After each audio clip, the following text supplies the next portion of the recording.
Hi everyone, welcome back. Welcome back to Not Just a Nurse, and I'm Chelsea. So I turned my computer screen around because I really like this picture.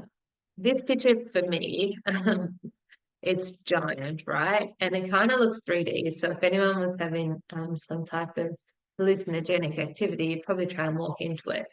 But what I like about it is I wonder what you'll see. What would you see on the other side of that bridge? Is that your future?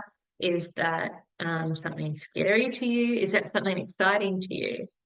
So, anyway, I, I don't know the answer. It's kind of something different to everybody, and it means different things to me every day, depending on what mood I'm in.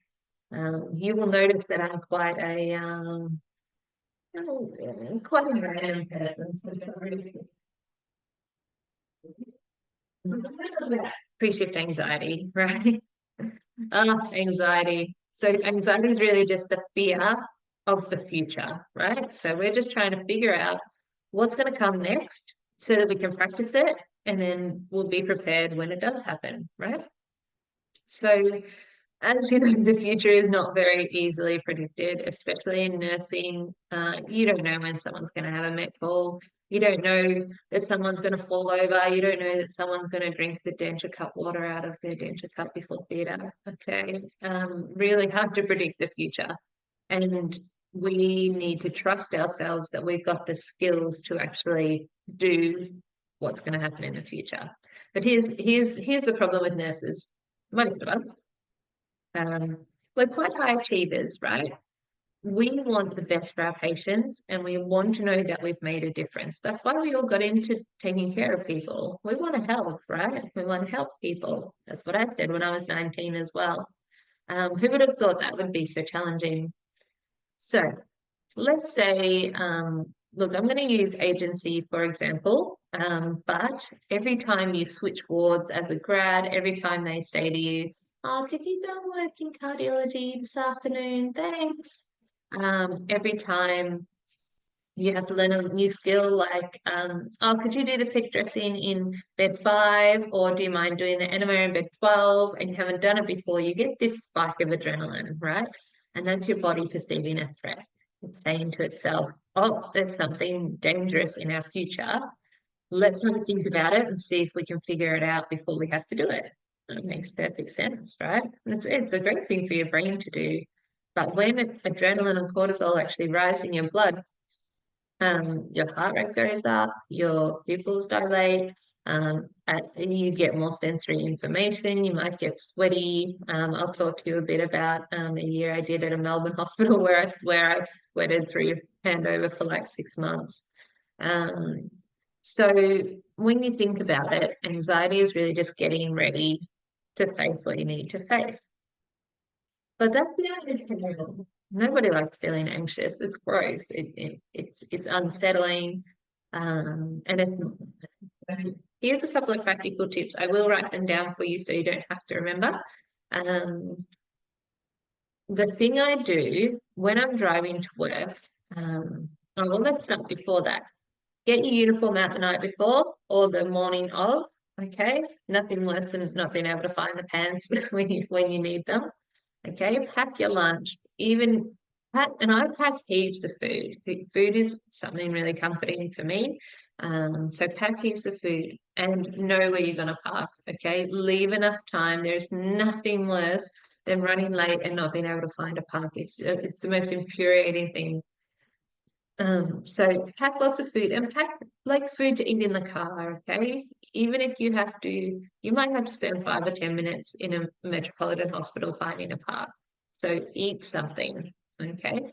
The other thing is, I always flick through radio channels and get really annoyed, but put a playlist on, even put an audio book on, something that distracts you from driving to work. Okay. I mean, not from the car bit. You still got to drive your car properly, right? But something that can distract your mind and keep it focused. Okay. So we're building you up. So when you do walk into work, you've got strength and you know what you're doing. Okay. But you know in your heart what you're doing. You don't know what you're going to do yet. But okay, so if you put an audio book on, you're happy, you've eaten something.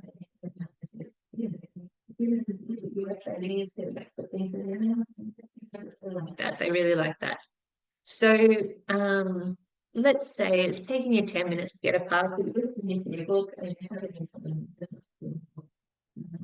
chips or a lollipop, even that's a really good one. So when you get that park, don't, if you're a bit early, don't go on Facebook, don't go on Instagram. You need to do something for yourself, okay? Whether it's a 5-minute meditation, like a body scans that I used to do before I went into palliative care, and just lay your seat down. Nobody can see you. It's comfy anyway. Leave the radio on or leave, if you've got seat warmers, put them on. And just take 5 minutes. Look,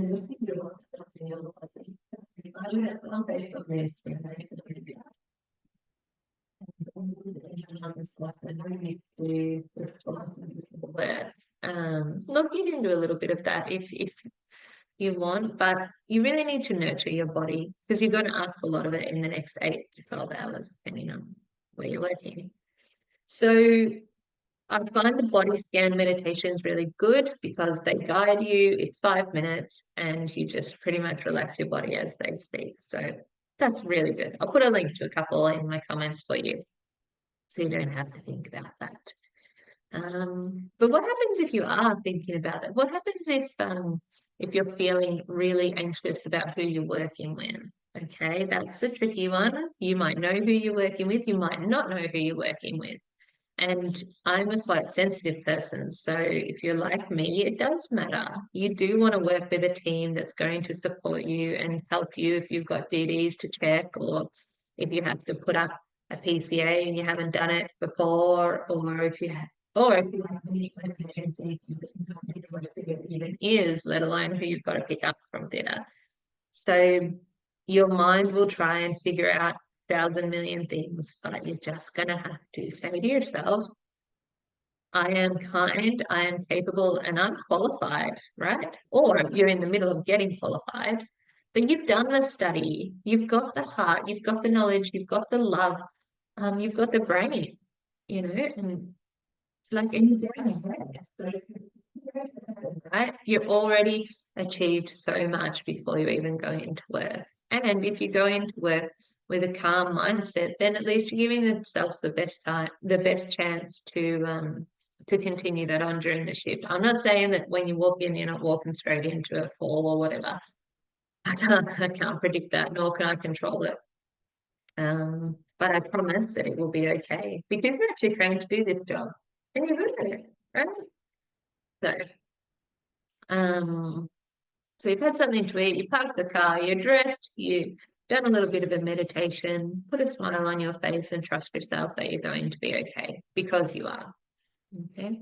I'm going to stop this here because I don't want them to be too long. Look for the links in the comments. I'll put some cute things in there for you to help. And then if you want to listen to me after your shift, because that's a whole nother kettle of fish as well, you can listen to my post-shift anxiety. Because that is the thing. I'm not meaning to scare you. I'm not meaning to say everyone. Maybe some people don't have anxiety. Is there anyone out there that doesn't feel anxious before work? I guess if you've been in the same place for a while, you might not. I'm not sure. Leave me a comment. Please like my video. Then I know to make more. And please subscribe. And if you know any nurses or relatives, or I mean, we all know a nurse somewhere, right? Yeah, send them my way and get them to have a listen. And yeah, that'd be awesome. Anyway, there's a couple of tips, but God, I could talk forever, but I won't. Okay, I'll see you next one. Bye.